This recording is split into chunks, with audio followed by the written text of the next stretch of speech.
seems like every game you guys have a kind of a different offensive line lineup. Just what do you credit to you guys just being able to handle that? Yeah, we just got a lot of guys that can play a lot of different positions. And back in the spring, Coach had flipped us around and played different positions, and I think that really helped us. And then when we go into drills, it's not necessarily like, oh, let's play you as a guard here or a tackle here. Like it's mostly just like working on run blocking or pass blocking in general. So I think that was something that was huge for being able to transition between positions. Have you done a lot of kind of tackle footwork, that sort of stuff, just to try to keep it sharp, even though you're talking about taking a lot of guard reps? Yeah, throughout the whole spring and then summer and then into season as well, I was just, after practice, taking whatever reps I can on my own, whether that was guard or tackle, whatever I didn't feel like I got enough of during practice. What can you say about Caleb Miller and the way that he stepped in this year? He's been doing a great job. He's had great energy, and he's coming off the rock, and like he's really rolling people around, and I think he's doing a great job. How was it having Killian back? It's good. He's a great leader in our O-line, so it's always nice to have another leader on the O-line and the starting five, and so it's been good. Did you get sort of pushed early, this idea of being versatile along the line, being able to play a lot of different positions? And if so, where did that come from? When did that start?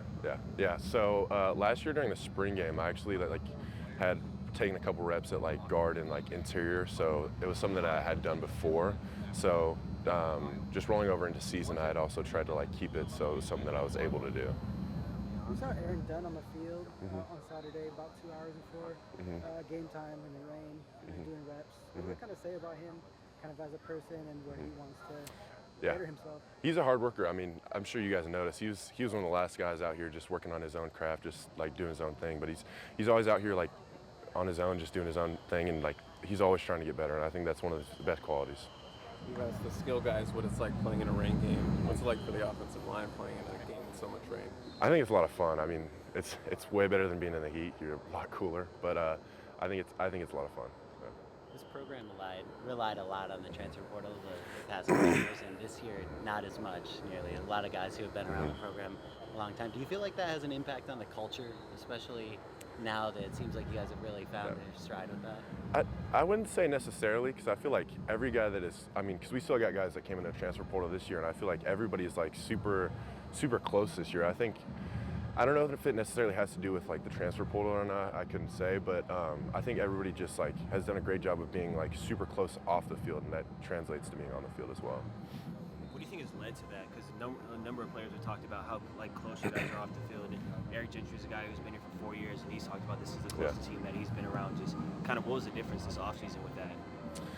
I mean, I don't even know. I feel like it just kind of something that happened. I feel like we started hanging out a little bit more off the field, and like I had done a couple barbecues and got together like 30 people, and like just having groups of people get together that don't usually hang out together or don't get the opportunity to hang out together when they're in the facilities or out in the field. So it's stuff like that. Yeah.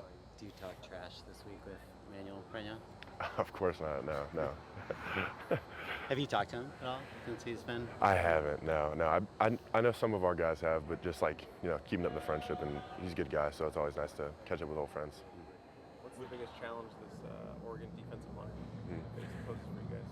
They've got a lot of good players, and it goes back to, I've said this last interview, it's just we got to play a lot more consistent. I feel like we have some plays where like somebody just misses a block, and it's like we had everything blocked well, but if you miss one block, it's like, all right, the play's not going to happen. So if we just keep it consistent and do our jobs, I think we're gonna do well. Coach Riley was talking about how with the injuries you guys had in the run game, this could have been a death sentence for this offense. Obviously, hasn't been. Why do you think it has been so seamless without those two guys? Yeah, I think we've just got a lot of versatile guys that play a lot of different positions, and so I think that helps like fill in spots that something happens and people just get rotated around.